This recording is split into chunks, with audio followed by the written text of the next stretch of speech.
Bonjour chers amis, on est heureux de se retrouver pour une nouvelle question, la 6e. Dieu a-t-il donc créé l'homme si méchant et si pervers? Et la réponse, non.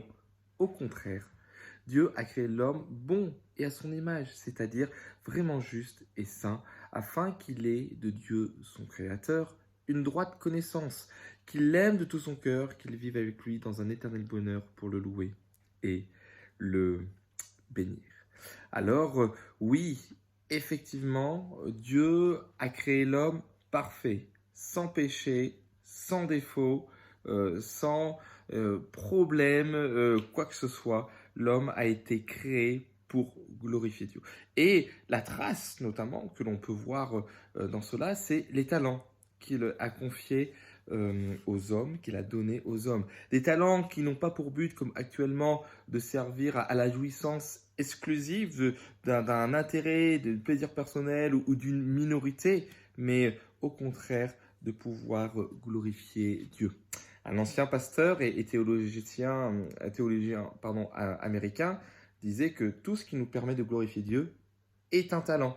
Nos dons, notre influence, notre argent, notre savoir, notre santé, notre force, notre temps, notre sens, notre raison, notre intelligence, notre mémoire, nos affections, nos privilèges en tant que membres de l'Église du Christ, nos avantages en tant que détenteurs de la Bible, tous sont des talents. Et qui proviennent de qui? De la personne du Seigneur, notre Dieu. Glorifier Dieu, voilà pourquoi Dieu nous a créé quelque chose de bon. Si on voulait s'en convaincre d'une manière supplémentaire, nous pourrions citer les paroles de Jésus dans l'évangile de Jean au chapitre 12, verset 28. Père, glorifie ton nom. Jésus n'avait que ça à cœur, glorifier durant son ministère terrestre le nom de son Père. Dans la première épître de Pierre, au chapitre 4, verset 11, l'apôtre dira qu'en toute chose, nous devons glorifier Dieu. Voilà. Est-ce que Dieu nous a créés méchants et pervers?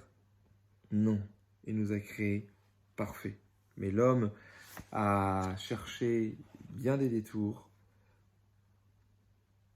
Il s'est menti à lui-même et il doit donc se dépouiller, selon ce que nous dit Colossiens chapitre 3, verset 9 à 10, de cette vieille nature avec ses vieilles pratiques et ainsi revêtir la nouvelle nature que nous donne et que nous accorde seulement la personne de Jésus-Christ, une nouvelle nature qui se renouvelle en vue d'une pleine connaissance selon l'image de celui qui l'a créé.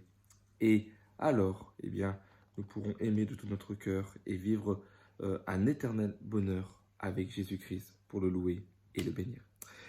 Je vous souhaite une très bonne journée et à bientôt pour une prochaine vidéo.